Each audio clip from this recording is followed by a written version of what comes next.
Our channel. So friends, యూట్యూబ్లో videos తీయకైతే 2-3 months అయితే అవుతుందన్నమాట. సో వీడియోస్ తీద్దాం అనుకున్నా, బట్ కొన్ని కారణాల వల్ల అయితే తీయలేకపోయినా. సో ఇప్పటి నుంచి అయితే రెగ్యులర్గా అయితే వీడియోస్ అయితే వస్తాయన్నమాట. సో ఫస్ట్ ఆఫ్ ఆల్ అందరికైతే హ్యాపీ న్యూ ఇయర్.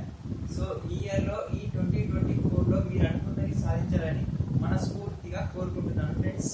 సో నన్ను సపోర్ట్ చేయాలనుకుంటే మీరు కింద రెడ్ కలర్లో ఉన్న, రెడ్ వైట్ బ్లాక్ కలర్లో ఉంటుంది.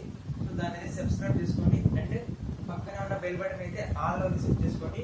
అప్పుడే నోటిఫికేషన్ అనేది మీ దాకా అయితే వస్తాయి అనమాట. సో మనమైతే బ్లాగ్ వీడియోస్ అయితే చేస్తాం అనమాట. సో వీడియోస్ అయితే రెగ్యులర్గా అయితే వస్తాయి. సో ఫాలో అవుతూ ఉండండి ఫ్రెండ్స్. సో ఇన్ఫర్మేషన్ చెప్తామని అయితే ఒక వీడియో అయితే చేద్దామని అనుకున్నాను. So thank you friends, thank you so much, thanks for watching.